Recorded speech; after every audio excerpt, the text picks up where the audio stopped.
తాకట్లో ఉన్న మీ బంగారాన్ని విడిపించి ఆ రోజు ఆన్లైన్ రేటుకి కొంటాం. Sharma gold company. Welcome to Suman TV. యుద్ధం ఆగిపోయింది. రెండు దేశాలు కాల్పుల విరమణకు అంగీకరించారు. అమెరికా అధ్యక్షుడు డొనాల్డ్ ట్రంప్ చర్చల తర్వాత ఫలించింది. కానీ పాకిస్తాన్ ఏం చేస్తుంది? పాకిస్తాన్ ఖాళీగా కూర్చుందా? పాకిస్తాన్ యుద్ధం ఆగిపోవడాన్ని ఆనందంగా స్వీకరిస్తుందా? యుద్ధం ఆగిపోవడాన్ని పాకిస్తాన్ సెలబ్రేట్ చేస్తుందా? మన భారత ప్రధాని మోదీ కొద్దిసేపటి క్రితం ఢిల్లీలో కీలక సమావేశం నిర్వహించారు. సెక్యూరిటీ మీటింగ్ నడుస్తోంది. దీని అవుట్కమ్ ఏంటి అనేది పక్కన పెడితే పాకిస్తాన్ ఈ యుద్ధం ఆగిన తర్వాత ఏం చేస్తోంది? పాకిస్తాన్ ఏమీ మారలేదు. మళ్ళీ అవే దొంగ లెక్కలు చేస్తోంది. అవే కపట నాటకాలు మొదలుపెట్టింది. అవే దాడులకు తెగబడింది. తాజాగా Pakistan air vice marshal Aurangzeb ఒక కీలకమైన వ్యాఖ్య చేశాడు. ఆ వ్యాఖ్యలు వింటే మళ్ళీ మన ఒళ్ళు మండిపోతుంది, మన గుండె రగిలిపోతుంది. మీరు విజువల్స్లో చూస్తున్నాడు. ఈ ప్రెస్ మీట్లోనే ఆ లాస్ట్లో కూర్చున్న వ్యక్తి ఏదైతే వైమానిక దళానికి సంబంధించిన వ్యక్తి ఉన్నాడు కదా, అతనే Pakistan air vice marshal Aurangzeb. ఏం చెప్పాడో తెలుసా? పుల్వామా దాడి చేసింది మేమే.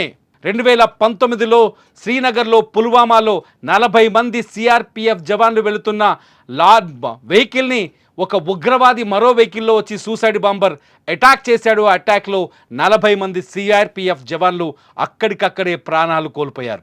ఇప్పటికీ భారతదేశం ఫిబ్రవరి 14, 2019 అంటే 2019 ఫిబ్రవరి 14న ఈ సంఘటన జరిగింది.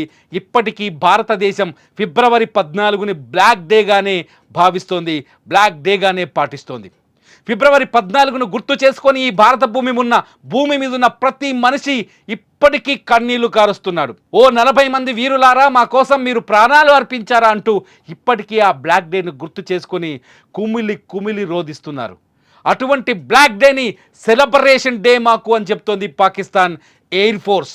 Pakistan air vice marshal Aurangzeb నిన్న కొద్దిసేపటి క్రితమే ప్రపంచ మీడియా ముందు పెట్టిన ప్రెస్ మీట్లో చాలా స్పష్టంగా అంగీకరించారు. పుల్వామా దాడి పాకిస్తాన్ సైన్యానికున్న ప్రతిభకి గుర్తింపు అని చెప్తూ వ్యాఖ్యానించాడు. అంటే పుల్వామాలో దాడి చేసింది ఎవరు అని భారతదేశంలో విచారణ పూర్తయితే జైషే మహమ్మద్, మసూద్ అజార్కి సంబంధించిన జైషే మహమ్మద్కు చెందిన ఉగ్రవాది సూసైడెడ్ బాంబర్ ఈ పుల్వామా దాడి చేశాడని మన దగ్గర నిర్ధారణకు వచ్చింది. కానీ పాకిస్తాన్ ఆర్మీ వాళ్ళు ఏం చెప్తోంది?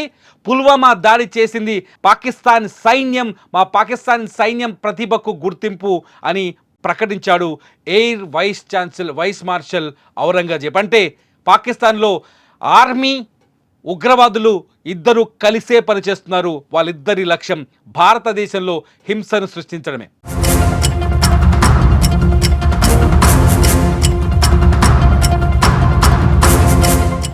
అమెరికా అధ్యక్షుడు డొనాల్డ్ ట్రంప్ చాలా స్పష్టంగా చెప్పాడు.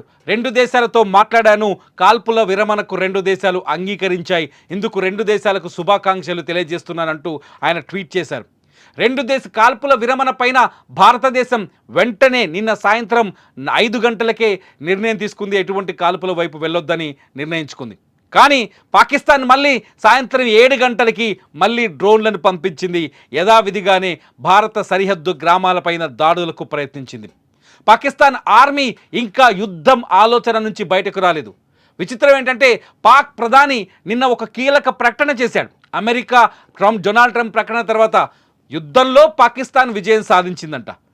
పాకిస్తాన్ తీరు చూస్తుంటే ఒళ్ళు మండట్లేదా మీకు? పాకిస్తాన్ తీరు చూస్తుంటే గుండె రగిలిపోవట్లేదా? శ్రీనగర్, జమ్మూ కాశ్మీర్, శ్రీనగర్, అలాగే పంజాబ్, రాజస్థాన్, గుజరాత్ వరకు సరిహద్దు గ్రామాలు ఇప్పటికీ బిక్కుమని బతుకుతున్నాయి. అయినప్పటికీ పాకిస్తాన్ మేము గెలిచామని చెబుతుంటే ఒళ్ళు మండట్లేదా? ఇదంతా పక్కన పెట్టండి. పుల్వామా దాడి మా పనే అని చెబుతుంటే నిజంగా గుండె రగిలిపోవట్లేదా? తమ పాపాల్ని పాకిస్తాన్ మరోసారి ప్రపంచం ముందు అంగీకరించినట్టయింది. ఇటువంటి పాకిస్తాన్కి సార్వభౌమాధికారాన్ని కాపాడుతామంటూ చైనా మద్దతు ఇవ్వడం ఇవాళ నిజంగా హాస్యాస్పదంగా ఉంది. ఇవాళ చైనా చెప్తోంది పాకిస్తాన్ సార్వభౌమాధికారాన్ని కాపాడుతాం, పాక్ భూభాగంలోకి భారత్ చొచ్చుకొని వెళ్తే మేము సహకరిస్తాం పాకిస్తాన్కి అని చెప్తోంది చైనా. అంటే భారత్పై యుద్ధం చేయడానికి మేము సిద్ధంగా ఉన్నామని చైనా అంగీకరించడం. పాకిస్తాన్ ఒక ఉగ్రవాద దేశమని, పాకిస్తాన్ ఈ ప్రపంచానికి ఉగ్రవాదాన్ని ఎగుమతి చేస్తుందని, పాకిస్తాన్ ఈ దేశాన్ని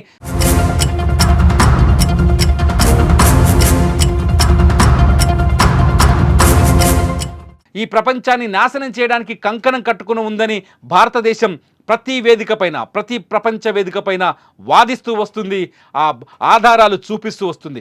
పుల్వామా దాడిలో దొరికిన ఆధారాన్ని కూడా అదే విధంగా పాకిస్తాన్ ప్రపంచ వేదిక పైన చూపించే ప్రయత్నం చేసింది. పుల్వామా దాడి కేవలం పాకిస్తాన్ సైన్యం చేయించిన దాడి అని భారత్ తీవ్రమైన ఆరోపణలు చేసింది. జైషే మహమ్మద్ ఉగ్రవాదిని పంపించింది కూడా పాకిస్తాన్ ఆర్మీ అని చెప్పింది. పాకిస్తాన్ ఆర్మీ ఫండింగ్తోనే పాకిస్తాన్లో అక్కడ ఉగ్రవాద సంస్థలు ముందుకెళ్తున్నాయని చెప్పింది. అయినా ఇప్పటి వరకు పాకిస్తాన్ ఆర్మీ ఈ దాడిలో మా ప్రమేయం లేదని చెప్పుకుంటూ దొంగ నాటకాలు ఆడుకుంటూ వచ్చింది. ఇవాళ ఏదైతే ఉద్రిక్తతల నడుమ పాకిస్తాన్ ఎయిర్ వైస్ మార్షల్ చాలా స్పష్టంగా పాపాన్ని అంగీకరించాడు. పుల్వామా దాడి మా పని అని చెప్పుకొచ్చాడు. ఇది మా సైన్యం సమర్థతకు మా గుర్తింపు అని చెప్పుకొచ్చాడు. ఇదంతా చూస్తుంటే పాకిస్తాన్ ఉగ్రవాదాన్ని ఏ స్థాయిలో పెంచి పోషిస్తుందో ఈ ప్రపంచానికి మరోసారి అర్థమైనట్టుగా మనం ఇక్కడ అర్థం చేసుకోవాలి.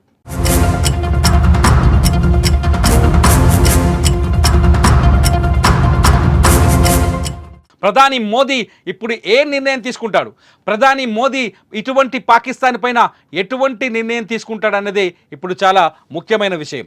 ప్రధాని మోదీ తీసుకోబోయే నిర్ణయం ఇప్పటికీ భారత్ పాకిస్తాన్ మధ్య ఉద్రిక్త పరిస్థితులు తగ్గినప్పటికీ, అక్కడ కొంత ప్రశాంత వాతావరణం ఏర్పడినప్పటికీ భారత ప్రజలు మాత్రం యుద్ధం కావాలని అంటున్నారు, పాకిస్తాన్ అంతు చూడాలని అంటున్నారు. ప్రధాని మోదీ కొద్దిసేపటి క్రితం ఢిల్లీలో కీలకమైన మీటింగ్ అరేంజ్ చేశాడు. ఆ మీటింగ్లో ఎటువంటి నిర్ణయం వస్తుందనేది ఇప్పుడు ఆసక్తికరంగా మారుతుంది. మరి మీరేమనుకుంటున్నారు? యుద్ధం జరగాలా, లేకపోతే ఇలాగే శాంతి వైపు ఇప్పుడు ఆగిపోవాల్సిన అవసరం ఉందా? పాకిస్తాన్ పైన దాడి చేయాల్సిన అవసరం ఉందా లేదా? మీరేమనుకుంటున్నారో ఈ వీడియో కింద కామెంట్ చేయండి. చూస్తూనే ఉండండి సుమన్ టీవీ.